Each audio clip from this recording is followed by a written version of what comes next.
4장 20절 신약성경 제성경으로 392쪽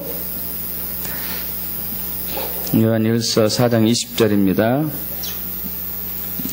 한 목소리 합독할까요? 누구든지 하나님을 사랑하노라 하고 그 형제를 미워하면 이는 거짓말하는 자니 보는 바 그 형제를 사랑하지 아니한 자는 보지 못하는 바 하나님을 사랑할 수 없느니라. 아멘. 제가 그 설교할 때 발음이 좀 꼬일 수 있습니다. 집회 끝나고 탈승이 많이 돼서 혀가 지금 감각이 아직 안 들어왔어요. 아프고. 여러분 좀 이해하시면서 좀 좋을 것 같고요. 우리 신앙생활에 있어서 가장 중요한 것은 믿음이죠. 믿음입니다. 구원에 있어서 믿음은 반드시 필수입니다. 믿으시죠? 믿는 자가 구원받는 것이죠. 하나님과 동행하는 삶에 있어서 역시 믿음이 중요하죠. 그분의 음성을 듣고 그 말씀에 순종하는 것이 하나님과 동행하는 삶인데 믿음 없이는 그것이 불가능하죠. 또한 성령의 9가지 열매, 사랑과 희락과 화평과 오래참과 자비, 양성과 충성, 온유, 절제에 있어서도 믿음 없이는 불가능한 것이죠. 또한 영적 승리에 있어서도 우리는 믿음으로 승리할 수 있습니다. 동일하게 요한일서 5장 4절 우리 합독해 볼까요? 요한일서 5장 4절 무릇 하나님께로부터 난 자마다 세상을 이기느니라. 세상을 이기는 승리는 이것이니 우리의 믿음이니라. 믿음으로 승리할 거 믿습니다. 또 하나님의 사역에 있어서도 믿음이 필수죠. 마태복음 13장 천국의 비유에서 100배, 60배, 30배 열매 맺는 이 열매 맺는 삶에 있어서도 사역에 있어서도 하나님의 그러니까 믿음을 통해서 이루어지는 것이죠. 두려움을 극복하는 데서도 믿음이 필수고요. 기도가 응답받는 데 있어서 믿음의 기도가 응답받는 것이죠. 자, 우리의 삶의 신앙과 사역의 모든 것에 있어서 믿음이 가장 중요한데 지금 제가 몇 가지 대표적인 것들만 여러분에게 말씀드렸습니다. 믿음의 필수성에 대해서. 자, 그러면 구원과 하나님과 동행하는 거, 성령의 열매가 성품이 변화되는 거, 나타나고 성품이 변화되는 거, 영적 승리, 그리고 또한 열매 맺는 삶, 하나님의 사역을 드러내는 삶, 두려움을 극복하고 기도에 응답하는 모든 믿음의 기도, 이러한 것들에 있어서 여러분이 이 모든 것들을 다 누리며 살기를 축복합니다. 근데 실상은 그러지 않다 얘기죠. 실제로는 그러지 않아요. 그래서 때로는 우리는 우리에게 믿음이 있나 없나 확증하고 시험하고 검증할 필요가 있습니다. 고린도후서 13장 5절이죠. 너희는 믿음 안에 있는가? 너희 자신을 확증하고 너희 자신을 시험하라. 자, 저와 여러분이 믿음이 있는지 없는지를 어떻게 확증하고 시험할 수 있을까요? 오늘 그걸 좀 나누고자 합니다. 저와 여러분이 믿음이 있는지 어떻게 시험하고 확증할 수 있을까요? 예수님의 제자들도 예수님과 함께 배를 타고 갈릴리 바다를 걷는 도중에 풍랑이 이렇게 일었습니다. 풍랑이 일어가지고 배가 침몰 직전에 있자 그때 주무시고 있었던 예수님을 제자들이 깨웁니다. 예수님이 일어나서 풍랑을 꾸짖고 난 이후에 제자들이 하신 말씀은 그거였어요. 왜 무서워하느냐? 믿음이 없는 자들아 그랬어요. 제자들에게 믿음이 그 당시 없어졌거든요. 저와 여러분도 마찬가지죠. 인생을 살아가면서 신앙생활 하면서도 믿음이 사라진 때가 종종 있는 것이죠. 근데 우리는 잘 눈치채지 못해요. 그걸 확인할 수가 없고. 어떻게 확인할 수 있을까요? 내가 믿음이 있나 없나? 어떤 분들은 이제 이런 상태를 외적인 것을 보고 자꾸 확인하려고 합니다. 외적인 것을 보고. 예를 들면은 내가 교회에 나오고 있고 기도하고 있고 헌금하고 있고 또 전도하고 있으니까 믿음이 있는 것이 아니냐. 여러분 이 종교적인 헌신이 믿음을 증거하지는 않습니다. 성경에서 나와 있는 부분이죠. 또한 어떤 부분은 내가 말씀대로 살고 말씀대로 순종하는데 왜 내가 믿음이 없을 때가 있을 수 있겠는가? 역시 마찬가지죠. 여러분, 종교적인 행위에 있어서 마태복음 23장 23절에 지난주에 저번에 나눴던 건데, 예수님께서 서기관과 바리새인들에게 얘기합니다. 화 있을전저, 이제 서기관과 바리새인들이 얘기하죠. 외식하는 서기관과 바리새인들이요. 너희가 박하와 해왕의 근처에 11조는 드리는데 종교적인 열심을 많이 하는데 이것보다 더 중요한 바, 이것보다 더 중요한 의와 신과 이는 버렸도다. 믿음과 사랑과 의가 없다는 얘기죠. 여러분이 외적인 종교적인 행위가 우리의 믿음과 직결되지 않는다는 얘기죠. 또 말씀을 연구하고 말씀대로 사는 것이 꼭 우리의 믿음이냐? 또 그렇지도 않아요. 요한복음 5장 39절 이하에 예수님이 바리새인들에게 얘기합니다. 너희가 성경에서 영생을 얻는 줄 생각하고 성경을 상고하는데 이 성경이 곧 내게 대해서 증거하는 것이다. 그러나 너희는 내게로 오지 않는도다. 하면서 너희는 하나님을 사랑하지 않는다고 얘기해요. 그리고 너희는 모세의 오경을 외우고 있지만은 모세의 글을 믿지 않는다고 얘기해요. 그런데 어떻게 나를 믿을 수가 있느냐 이거죠. 자, 우리가 성경을 보고 성경을 암송하고 말씀대로 삶에도 불구하고 믿음이 없을 수가 있어요. 또 어떤 분은 정성을 믿음으로 착각해야 돼요. 정성. 내가 정성을 들이고 공을 다하는 것. 우리 한국 사람의 특징 중에 하나죠. 그건 예수님이 오시기 전에도 알지 못하는 신들에게 많은 정성과 공을 들여왔습니다. 그러나 이 정성과 공이 꼭 믿음은 아니에요. 대표적으로 창세기 4장에서 가인과 아벨의 제사에서 가인의 제사를 우리가 예를 들 수 있죠. 하나님께서 가인과 아벨의 제사에서 아벨과 그 제물은 받았지만은 가인과 그 제물은 받지 않았습니다. 그래서 가인이 너무너무 화가 나가지고 동생을 돌로 쳐 죽였어요. 자, 왜 하나님께서는 가인의 예물을 받지 않았을까요? 어떤 분은 정성이 없었다고 그래요. 여러분, 아닙니다. 가인의 정성은 하늘을 찔 만큼 컸어요. 왜 그걸 알 수 있냐면은 자기가 최고의 정성을 들인 것을 하나님이 받지 않자 분노와 질투가 난 거죠. 여러분, 정성 없이 대충 들은 거라면은 가인은 화가 날 이유가 없어요. 화가 났다 하더라도 동생을 죽일 만큼 질투는 안 났을 거예요. 최고의 것을 드렸는데, 정성을 드렸는데 주님이 받지 않으니까 분노와 화와 질투가 난 거죠. 그럼 정성은 중요합니다. 그러나 이것 자체가 믿음 아니에요. 종교적인 행위도 중요합니다. 이것 자체가 믿음 아니에요. 그리고 말씀을 읽고 말씀을 연구하고 하는 것도 굉장히 중요합니다. 그러나 이것 자체가 믿음 아니에요. 그럼 믿음을 어떻게 우리가 검증할 수 있냐 이거죠? 믿음을 어떻게 검증할 수 있느냐가, 우리 여기 접어두시고 고린도후서 13장 5절로 가겠습니다. 고린도후서 13장 5절.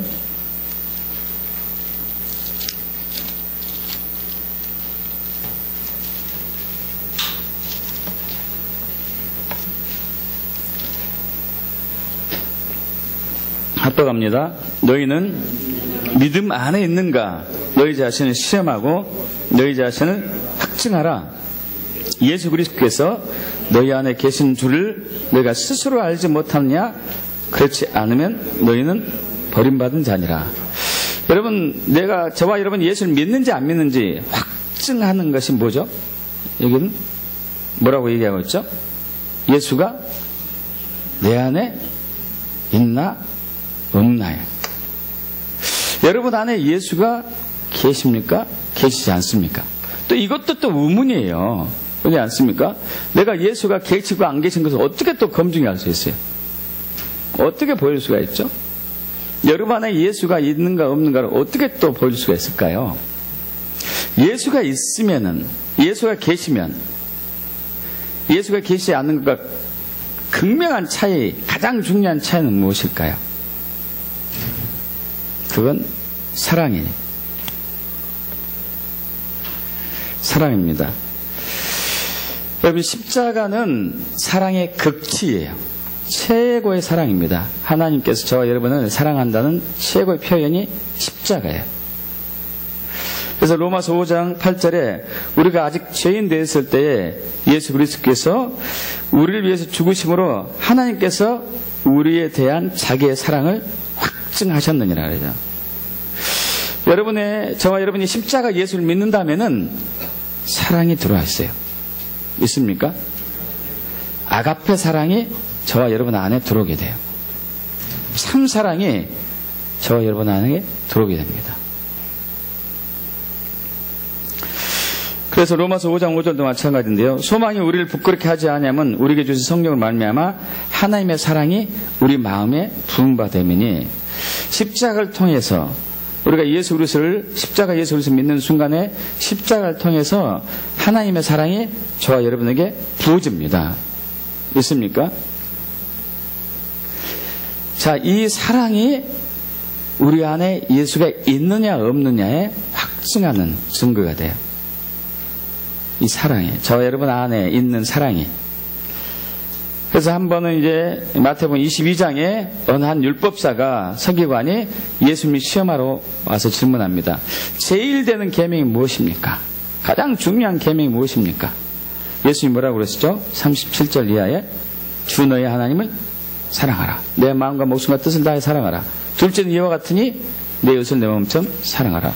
이것은 온 율법과 선지자의 강령이니라. 이 성경 전체의 핵심은 사랑이다 이거죠. 사랑이죠. 자, 그렇다면 여러분은 하나님을 사랑한다는 것이, 사랑이 결국 믿음이라는 얘기인데, 사랑이 믿음인데요. 하나님을 사랑하는 것은 무엇으로 증거합니까? 종교적인 행위, 말씀대로 하는 거, 정성을 다 들여서 신앙생활하는 것, 이거 역시 우리가 검증할 수 없다는 얘기예요. 저와 여러분이 하나님을 사랑하는 것은 오늘 본문 말씀이 확증하는 것이죠. 다시 한번 요한일서 4장 2절로 처음으로 넘어가겠습니다. 앞서갈까요? 요한일서 4장 20절. 누구든지 하나님 사랑하노라 하고 그 형제를 미워하면 이는 거짓말하는 자니, 보는 바 그 형제를 사랑하지 아니하는 자는 보지 못하는 바 하나님을 사랑할 수 없느니라. 저와 여러분이 이웃을 사랑하지 않으면 하나님을 사랑하지 않고 있다는 것이고 믿음이 없다는 얘기예요. 아무리 종교적 행위를 열심히 해도, 성경을 달달 암송해도, 어떤 정성을 들여서 신앙생활을 해도 이웃을 사랑하지 않는다면 믿음은 없어요. 이것은 성경이 얘기하는 원칙입니다. 여러분, 하나님을 사랑하십니까? 이웃을 사랑합니까? 얼마만큼 사랑하죠? 여러분 주변을 이렇게 이제 천천히 돌아보십시오. 천천히 돌아보세요. 우리 교우들 돌아보셔봐요. 저분을 얼마나 사랑하고 계십니까? 그동안 어떻게 사랑해왔죠? 얼마만큼 사랑했습니까? 그렇게 한 만큼이 하나님 사랑한 것이고 그만큼이 여러분의 믿음이에요.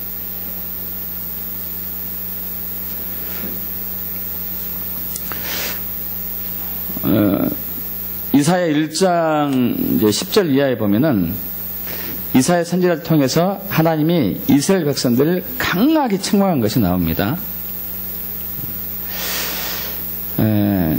너희가 무수한 재물을 드렸는데 나는 살찐 짐승과 그 기름진 것에 너무 배불렀고 난 그거 싫어한다, 좋아하지 않는다고 얘기하죠.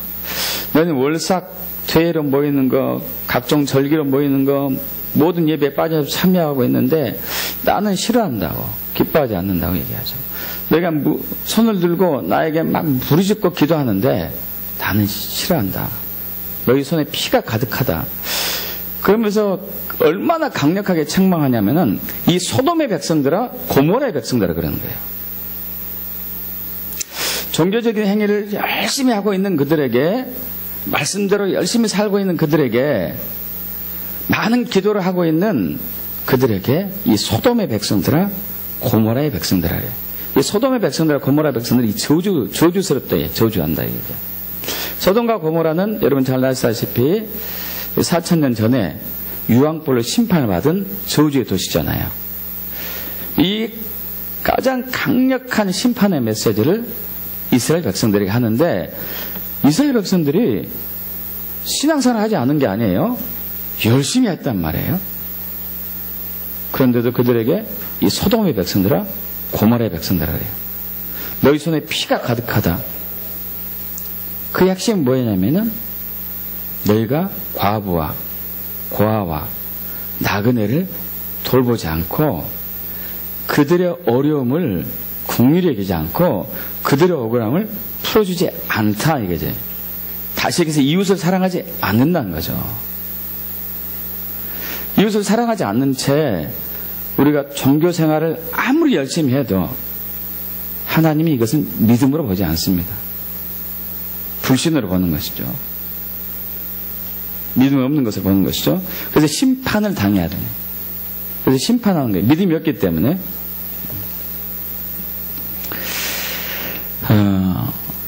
또 이런 얘기하면은 그래도 난 좀 이웃을 사랑하는 것 같은데 조금이라도 이런 또 가벼운 소망을 품는 사람도 있어요. 여러분, 저와 여러분이 하고 있는 지금의 이웃사랑은 사실 인본주의적인 게 많아요. 육적인 게 많고 하나님 중심적이지 않습니다. 저와 여러분이 이웃을 섬기는 방식이 있어요. 제일 많이 섬기는 방식이 뭐냐?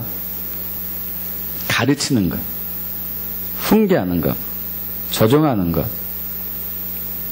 지시하는 것. 내 말대로 해봐. 내 말대로 하면 된다니까?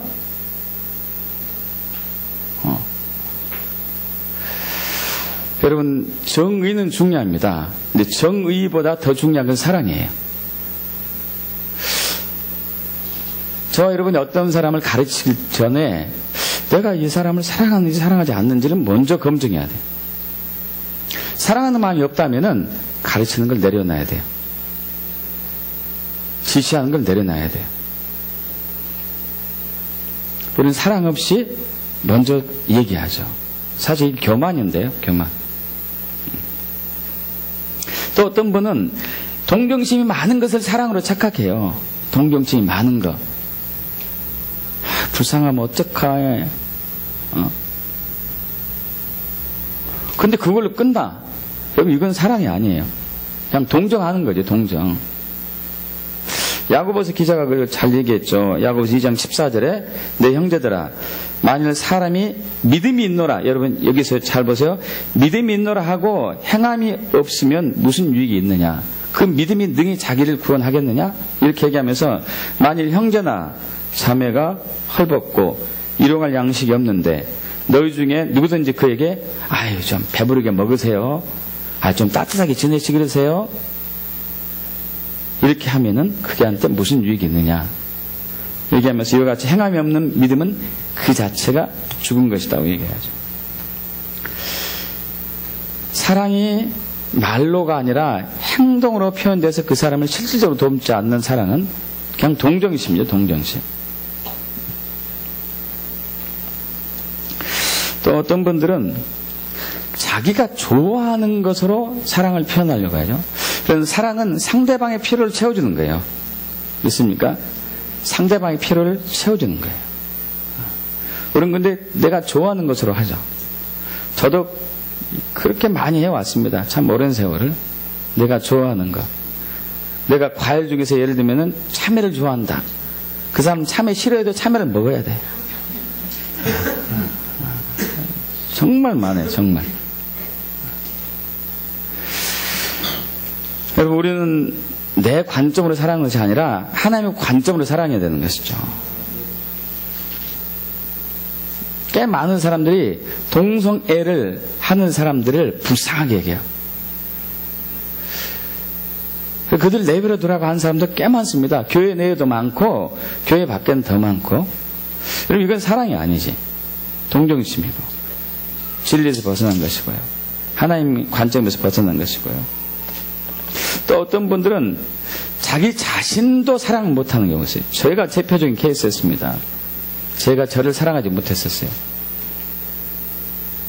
자책하고 책망 많이 하고 자기를 가두고 뭔가 하는 거죠. 뭔가. 여러분 하나님이 저와 여러분 사랑합니다. 그리고 저와 여러분의 필요를 채우십니다. 근데요 저와 여러분이 우리 자신을 사랑하지 못하고 저주하면은 하나님도 어떻게 하지 못해요. 하나님은 우리가 우리를 미워하고 우리가 우리를 증오하고 우리가 우리를 학대하면은 하나님이 어떻게 하지 못해요. 왜냐하면 자유의지이기 때문에 자유의지를 주셨기 때문에 하나님의 손이 들어갈 수가 없어요. 은혜가 임할 수가 없어요. 스스로가 그렇게 했기 때문에 여러분 자신을 사랑하고 존중하기를 축복합니다. 많은 분들이 그런데 자기 중심적인 것을 자기를 사랑하고 있다고 착각해요. 그러진 않거든요. 자기 중심적인 것과 자기를 사랑하는 것은 달라요. 착각을 많이 하죠.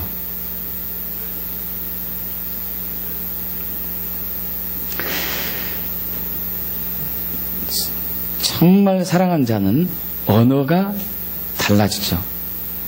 언어가 축복의 언어가 나올 거고 긍휼의 언어가 나올 거고요. 긍정적인 언어가 나올 거고 감사의 언어가 나올 거고 기쁨의 언어가 나올 거고요. 축복의 언어가 나올 거고. 그러나 사랑하지 않게 되면은 사랑을 잃게 되면은 우리의 언어가 달라져요. 부정적인 것, 비판적인 것, 정죄하는 것,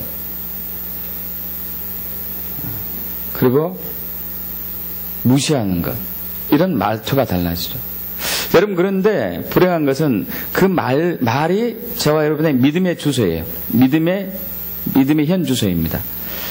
부정적인 말, 비판적인 말, 정죄하는 말, 원망하는 말, 불평하는 것은 우리의 씨가 돼요. 사탄이 일할 수 있는 근거를 만들어주죠.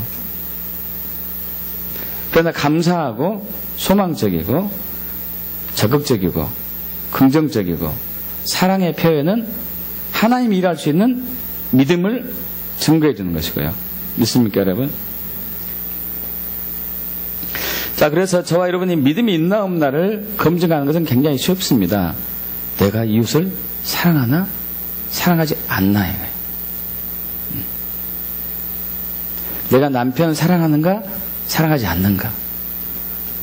어떤 사람은 그렇게 얘기하죠. 사랑하니까 저 지긋지긋 남편하고 내가 살고 있지. 여러분 이건 사랑하지 않고 사는 거예요. 그냥 정으로 사는 거고 할 수 없이 사는 거고 갈 데 없으니까 붙어있는 거고 다른 데 가봤자 고생이 더 많으니까 여기 있는 게 덜 고생이다. 이게 붙어있는 거지. 이건 사랑이 아니지. 사랑.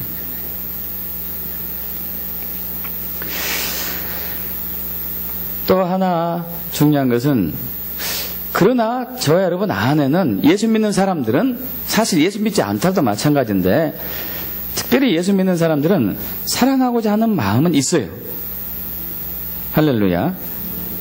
사랑으로 살고 싶어서 하는 마음이 있어요. 근데 이것이 표현이 굉장히 서툴리죠. 어색하고 불편하고 낯설고 껄끄럽고 닭살 돋는다고 그랬고 어떤 사람은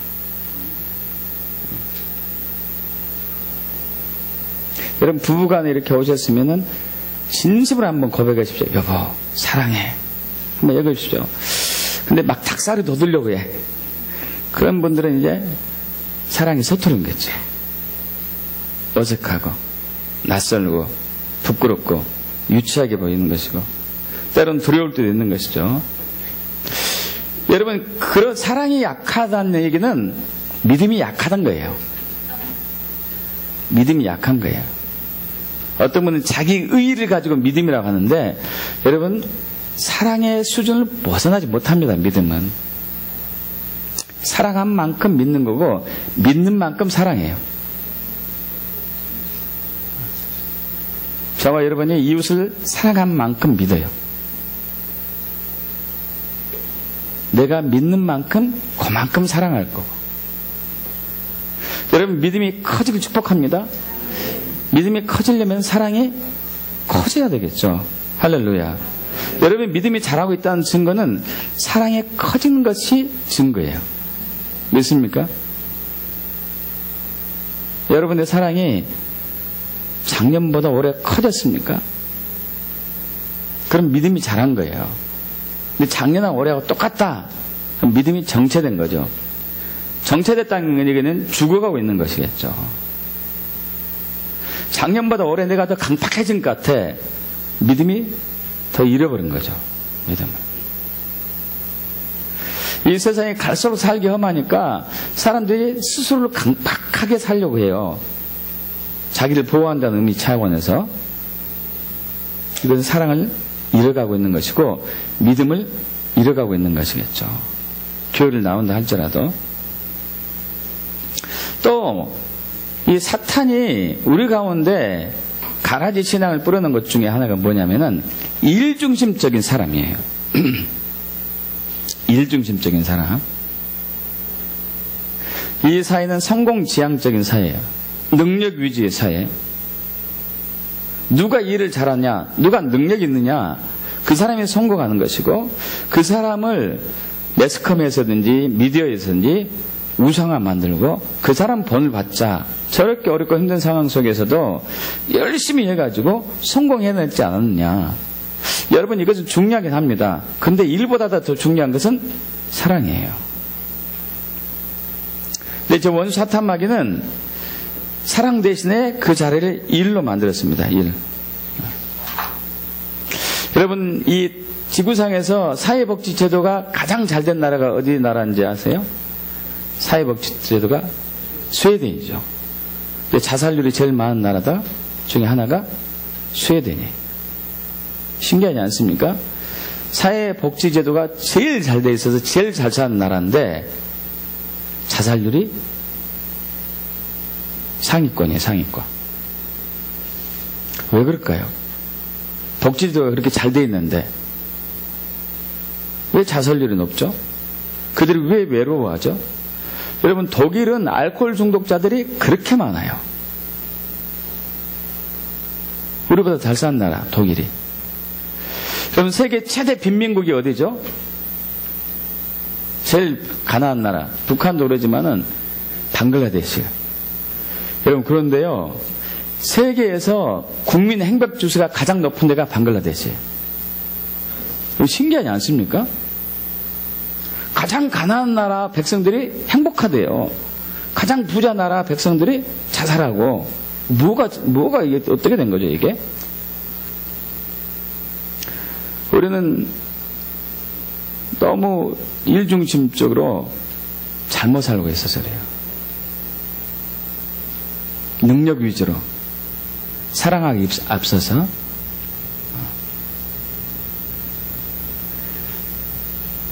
여러분, 어떤 사람을 남편이, 배우자가 됐든지 남편이 됐든지 아내가 됐든지 자녀가 됐든지 부모님이 됐든지 목회자가 됐든지 성도가 됐든지 친구가 됐든지 어떤 사람을 존중히 여기고 어떤 사람을 비하합니까? 일을 잘하는 사람을 치켜 세워주고 일을 못한 사람들 비하하는 사회에 살고 있죠. 여러분, 우리나라도 마찬가지죠. 우리나라도. 여러분, 참으로 어려웠던 일제시대에 또 6.25 동란, 이 전후로에 살았던 사람들과 지금 우리 이 세대는 여러분, 범죄율이 지금 훨씬 더 많아요. 사람들이 훨씬 더 악해졌어요. 그때보다 훨씬 잘 사는데. 여러분, 왜 그러죠? 돈이 훨씬 많아졌는데 왜 범죄율이 더 많아졌고 왜 악해졌습니까? 가난했던 시절 때는 범죄율이 지금보다 훨씬 적었고 그때는 서로 나눠주고 나눠먹고 많이 했다니까요. 지금 나눠주고 나눠먹고 잘 안 씁니다.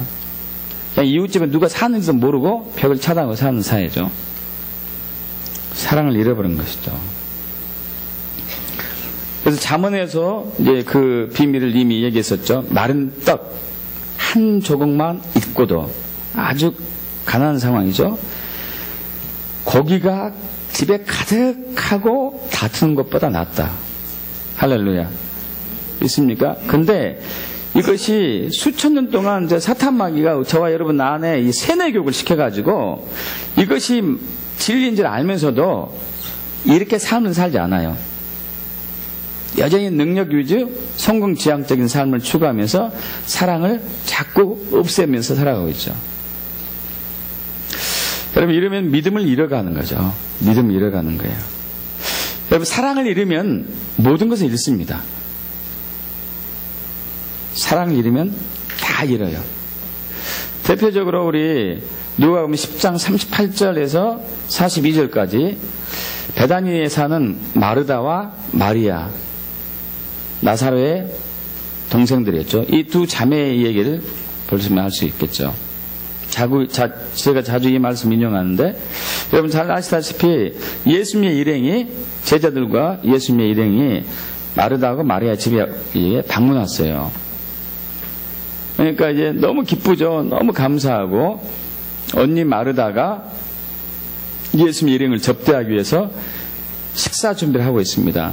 2000년 전에 이제 열악한 부엌 시설에서 접대를 하죠. 그때 예수님이 한번 움직였다 하면은 제자들 12명 또 같이 동역하는 사람들 최소한 20명에서 30명이 이렇게 때로 움직였었는데 여러분 20, 30명이 갑자기 와서 접대하려면은 정말 바쁠 거예요. 그래서 열심히 일하고 있는데 동생 마리아가 언니를 도와준 게 아니고 예수님 무릎 아래서 예수님과 많은 대화를 나누고 있어요.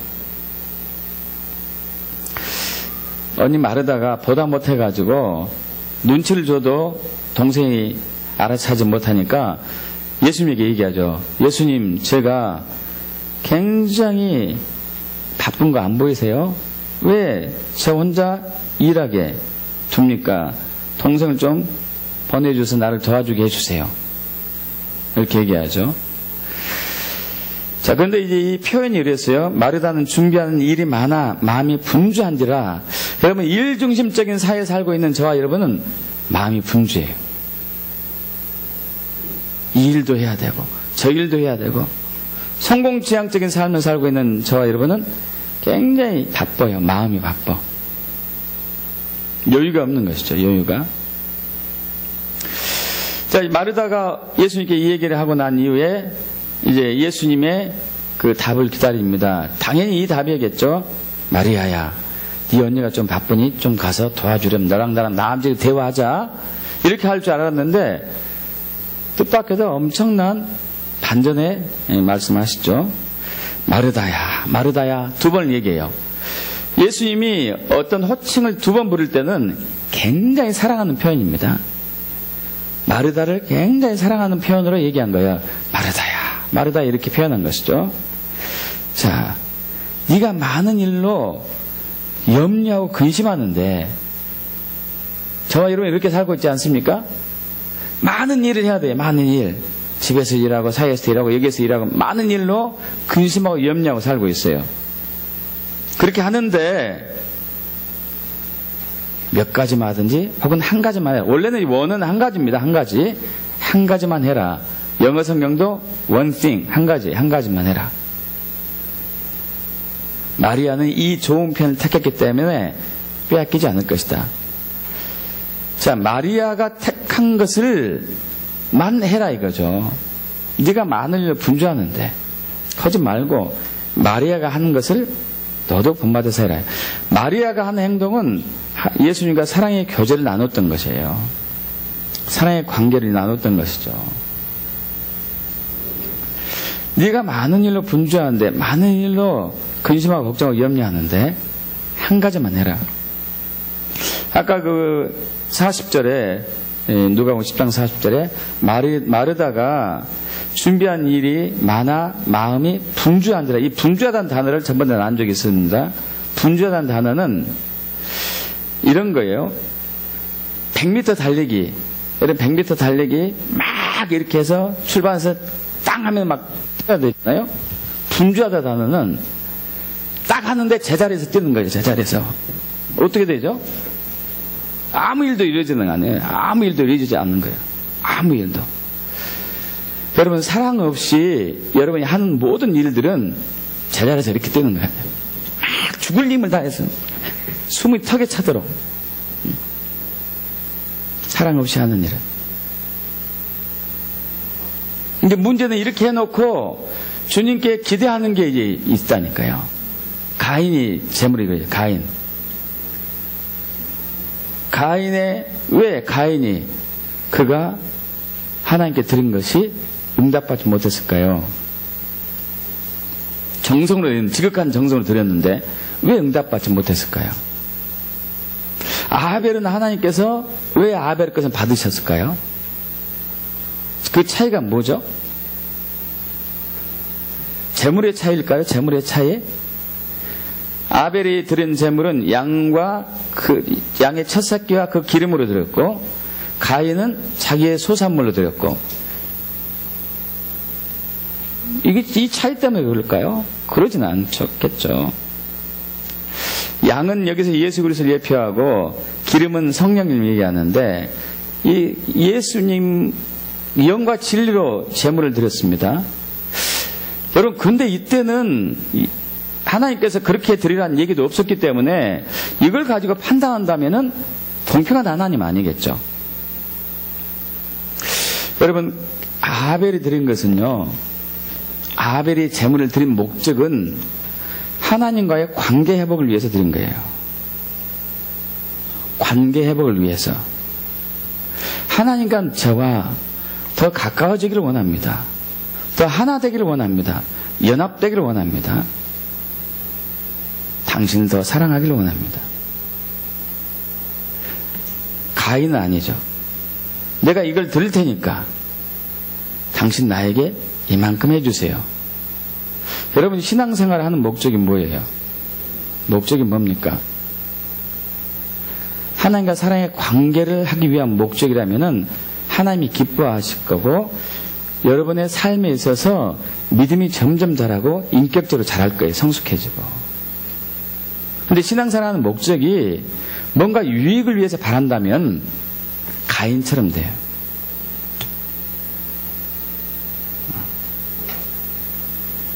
세월이 가면 갈수록 마음은 강팍해져요. 신앙생활이 힘들어. 아니, 도대체 내가 이렇게 열심히 하고 이렇게 충성하고 했는데 왜 가정이 엉망이고 재정은 왜 이랬습니까? 도대체 왜 이렇게 힘들죠? 주님, 뭐가 문제죠? 원망하고 불평하게 돼요. 이거 가인의 제사예요. 가인의 신앙생활이에요.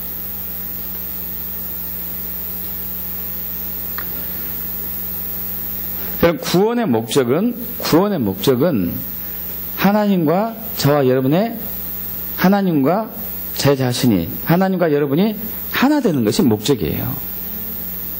한 몸 되는 것이 목적이에요. 연합되는 것이 목적입니다. 화목하게 되는 것이 목적이에요. 그냥 단지 예수 믿고 천국 갑니다, 할렐루야, 이것이 구원이 목적이 아니라니까요.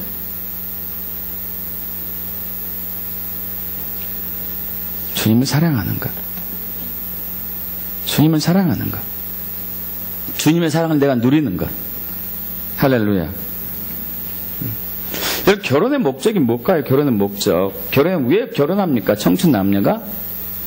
둘이 잘 먹고 잘 살기 위해서요? 그럼 부차적인 거죠. 더 많이 사랑하기 위해서. 믿습니까, 여러분? 더 많이 사랑하기 위해서죠. 그때는 떨어져 사랑하니까 보고 싶고 또 보고 싶고 또 보고 싶은데 안 되죠. 각자의 이제 가정이 있기 때문에 돌아가야 되죠. 그러나 이제 우리 한 가정에 위해서 계속 24시간 한 몸 돼서 사랑하면서 살자. 이것이 결혼의 목적이죠. 근데 일 중심의 사회로 변했기 때문에 이 결혼관도 변했어요. 가정생활도 변했습니다. 얼마만큼 돈 많이 벌어오고 얼마만큼 편하게 해주냐. 이것을 사랑으로 착각해요. 사랑으로.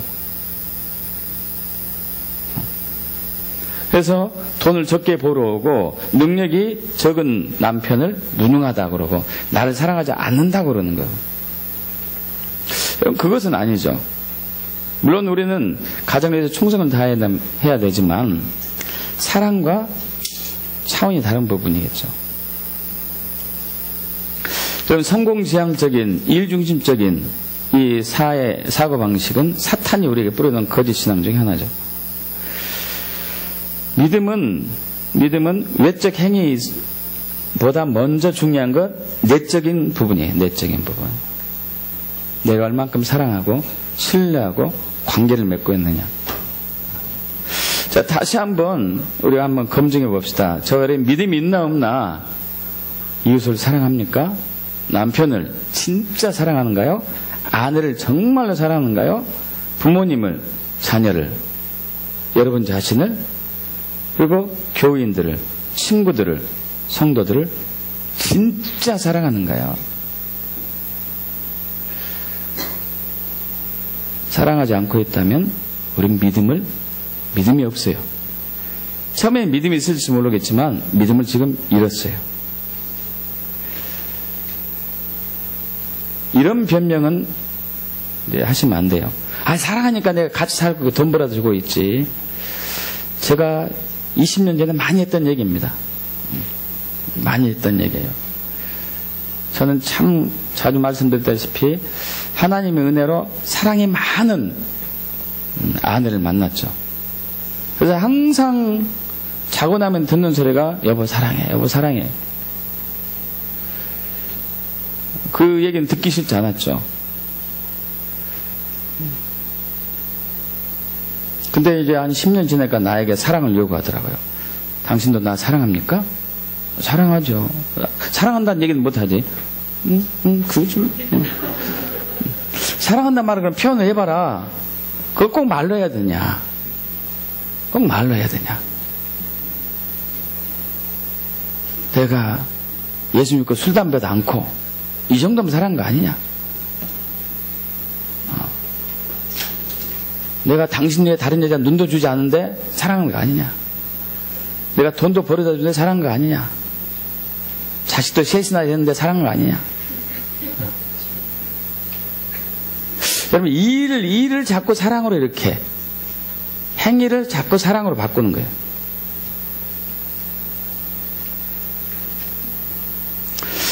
여러분, 사랑은 표현돼요. 진짜 사랑은 희생이 따라야 되고, 진짜 사랑은 헌신이 따라야 되고, 진짜 사랑은 내면에서 끊임없이 흘러나가요.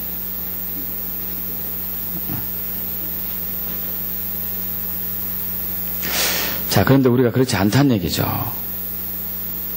그렇지 않아요. 여러분, 믿음이 회복되길 축복합니다. 믿음이 자라길 축복합니다.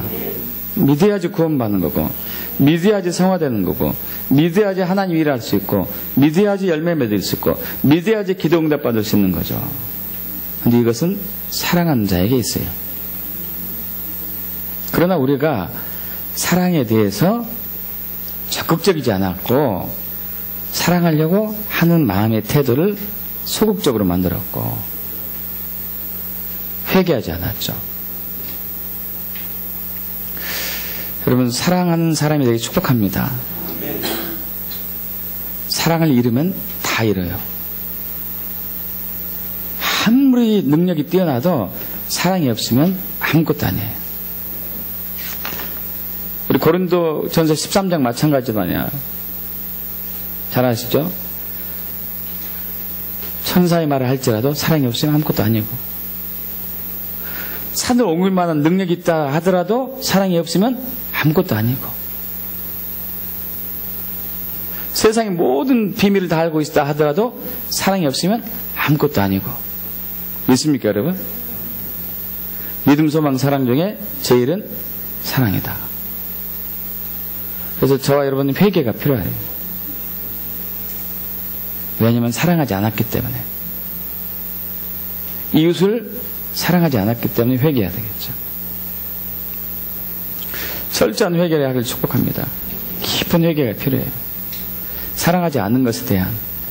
사실 우리는 사랑을 갈망합니다. 저와 여러분 사랑을 갈망해요.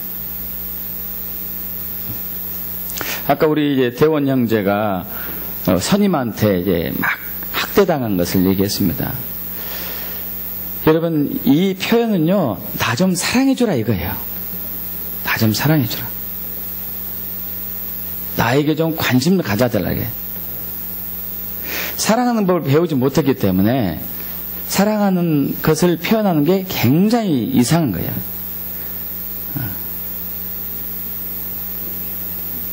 우리는 사랑을 그리워해요. 저와 여러분 사랑을 그리워합니다. 여러분 집에서 부부간에 지내서도 마찬가지잖아요. 남편이 열심히 일하고 있는데 아내가 아무런 반응도 하지 않고 있다면 남편이 서운하죠. 서운해요. 어이 여보 참 열심히 일하네. 감사해요.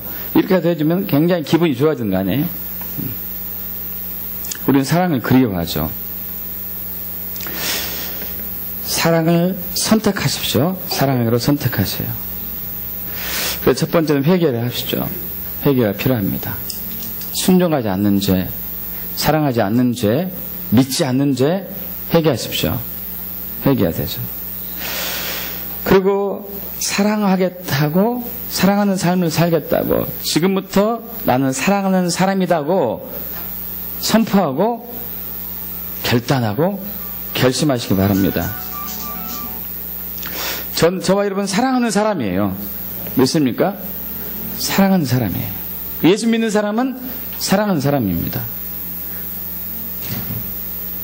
예수 그리스도를 통해서 성령으로 말미암아 우리에게 사랑이 부어졌어요. 믿습니까? 이것은 부인할 수 없는 사실이죠. 저와 여러분에게 사랑이 부어졌어요. 할렐루야. 저와 여러분 사랑이 부어졌습니다. 그래서 우리는 당연히 사랑하는 것이죠.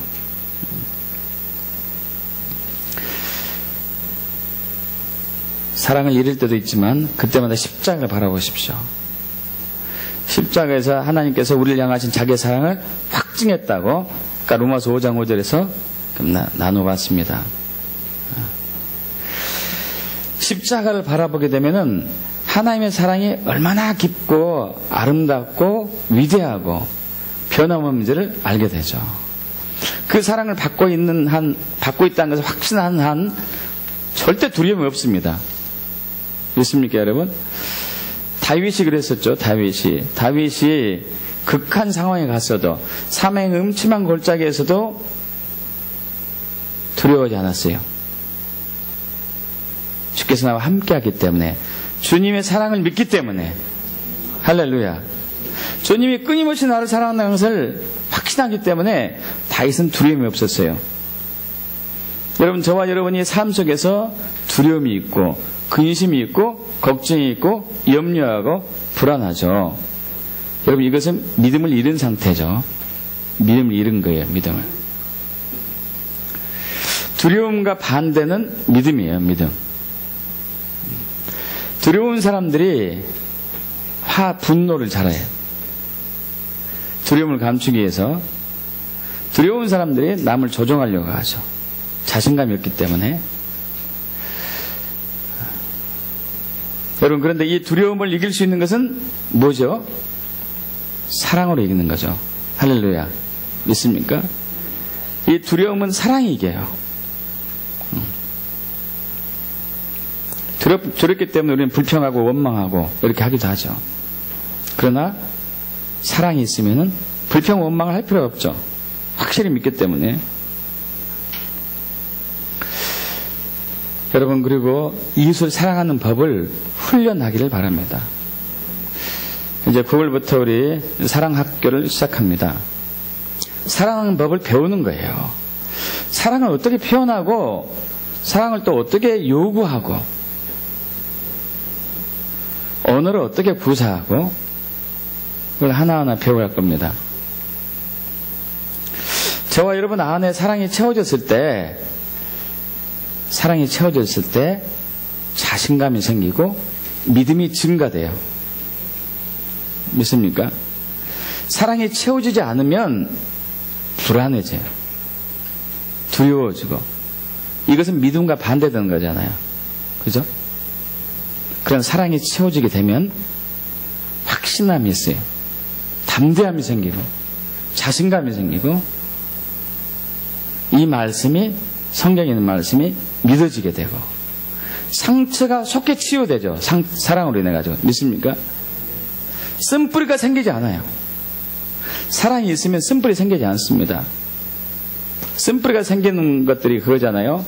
비판하고 정죄하고 원망하고 불평하고 시기하고 질투하고 섭섭해하고 서운해하고 쓴뿌리가 생긴 증거예요. 미워하고 증오하고 화나고 이게 쓴뿌리가 생긴 증거죠. 부당한 대우를 받았을 때, 배반당했을 때, 여러분 예수님처럼 부당한 대우를 받은 분은 없죠? 예수님처럼 배반당하신 분은 없어요. 심지어 가족들도 배반했고 사랑하는 제자들마저 3년 반 동안 있었던 제자들마다 자기를 버리고 자기를 배신하고 떠났죠. 그런데 예수님은 쓴뿌리가 안 생겼어요. 할렐루야. 왜 그럴까요? 한번 생각해 보십시오. 3년 반을 지극정성으로 섬겼던 제자들이 예수님께서 제자들 섬겼잖아요. 발도 씻겨주고. 지극정성으로 섬겼던 그들이 주님을 배반하고 떠났어요. 모른다고 부인하고. 근데 오히려 그들을 위해서 기도했습니다. 왜 그럴 수 있었을까요? 사랑했기 때문에. 할렐루야. 사랑했기 때문에요. 제자들 사랑했기 때문에. 믿습니까, 여러분? 저와 여러분도 마찬가지죠. 우리 삶 속에서 앞으로도 수많은 배반을 당할 거예요. 수많은 상처를 받을 거고. 그러나 사랑이 있으면 쓴뿌리가 생기지 않고 오히려 그들 향한 궁휼한 마음이 생기죠. 불쌍한 마음이 생기고 그들을 위해서 기도하게 되고 그들을 위해서 축복하게 되고 그들을 사랑하는 것을 잃지 않는 것이죠. 이런 사람이 자유하는 사람이에요. 할렐루야. 있습니까? 이런 분들이 자유하죠. 얼마나 자유하겠어요. 나를 때리고 나에게 모함했던 사람들에게 사랑하고 용서하고 축복하고 감사하고 그들 존중히 여기는 사람이 진짜 자유한 사람이겠죠. 아멘. 예수를 믿고 있습니까? 예수를 믿는 사람은 사랑하는 사람이에요. 이건 절대 부인할 수 없는 것이죠. 그리고 그 사랑이 자라야 되고 그만큼 믿음이 자라는 것이고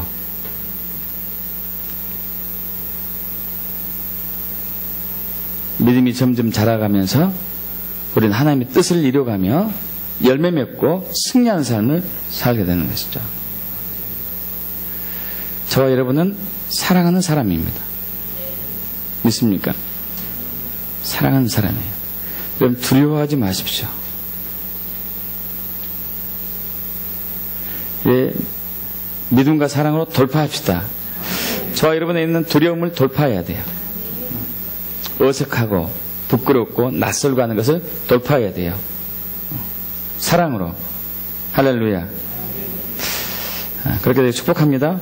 아멘. 예, 기도하고 이제 마치겠습니다.